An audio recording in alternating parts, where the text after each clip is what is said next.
1-800-COMCAST. Good morning. How do you do? Morning, sunshine. I'm Robin Meade, and welcome. Glad to have you be part of our morning routine. Here's what's going on in the news today. This is a big moment in the Senate. This is the kind of vote we were sent here by our people to cast. The Senate did their part. Now it's the House getting another chance at the bailout bill. But the question is, will it even make it to the president's desk? Missing toddler Kaylee Anthony's mother is now an official suspect in her disappearance. Why police are now calling her that. And then eating cereal for breakfast doesn't guarantee a healthy start to the day. What you can do to turn things around for you and your kids. First, though, one down, one to go. The Senate passed a bill last night to try to get us out of this financial crisis. Now we have to wait for the House. We do know that the Senate stuck a lot of what they call sweeteners into language that could persuade the House to get this bailout moving. It's ugly that we're here. This is a distasteful vote. None of us like this vote.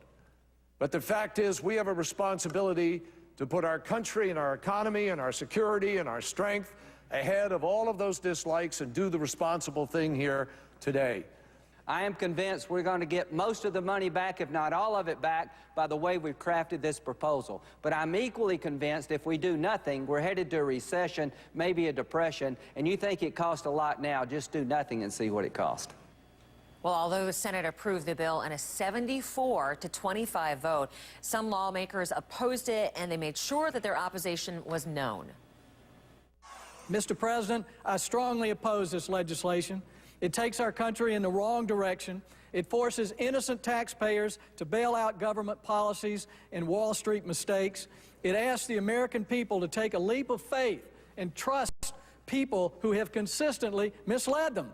I have a hard time understanding why we are giving $700 billion to the Secretary of the Treasury, who was the former CEO of Goldman Sachs, who, along with other financial institutions, actually got us into this problem.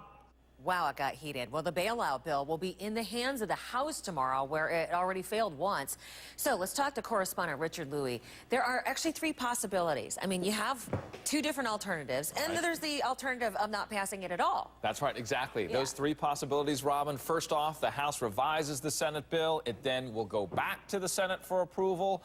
Sometimes the Senate does include some language that should the House make changes, the bill is still deemed passed by the Senate. That was not the case here. Second possibility, the Senate approves a new plan. It would also go to the Senate for approval there. And then, Robin, the third possibility is that they do approve it, and it goes to President Bush to sign. So, Richard, there are two alternatives to the bailout being floated in the House. What is different in those House versions? Okay, sure. Yeah, you know, both plans, first of all, they do not want taxpayers to foot the bill of a solution.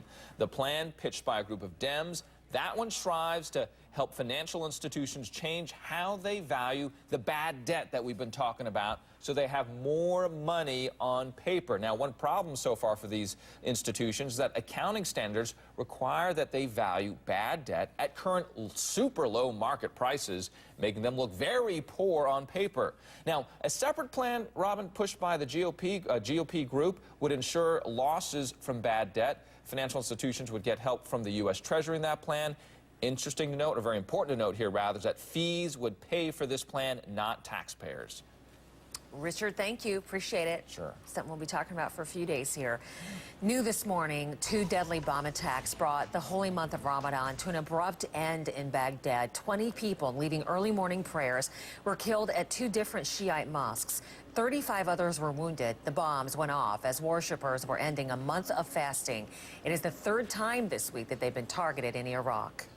New this morning, we've just learned that the NTSB investigators will join a search team headed to what may be the plane wreckage of missing millionaire adventurer Steve Fawcett.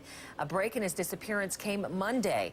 A hiker found identification with Fawcett's name in the Sierra Nevada mountains, and he also found about $1,000 cash. I did not recognize the name at first. It didn't click. I was tired. I was in a hurry. But the next morning, me and a few friends put it all together, and we came to the conclusion it was the missing pilot.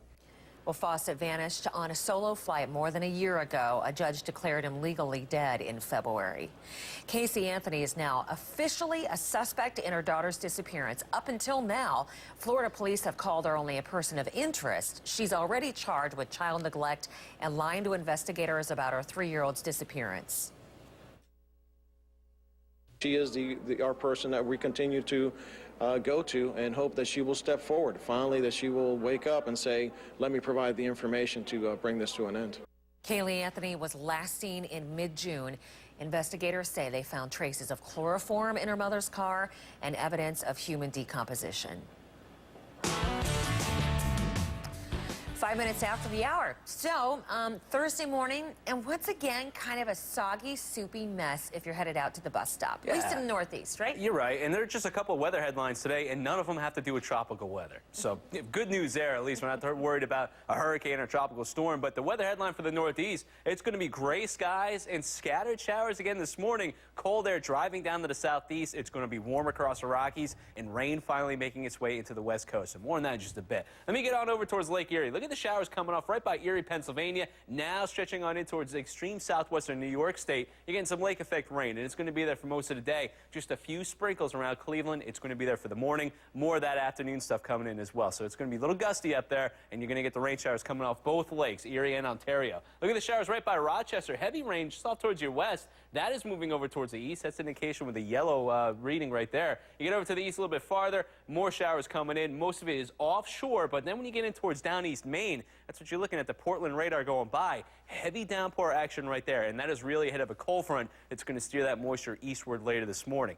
Then we'll hop across the country. Again, it's going to be warm across the Rocky Mountains. We're talking 81 degrees or so around Denver again today. But then when you get to the West Coast, come on, pow, there it goes. A lot of clouds out there, rain for the day, rain coming in, especially on the weekend for places like LA all the way to Washington State. All right, and they need it too. Let me show you some video you got coming out of Los Angeles from yesterday.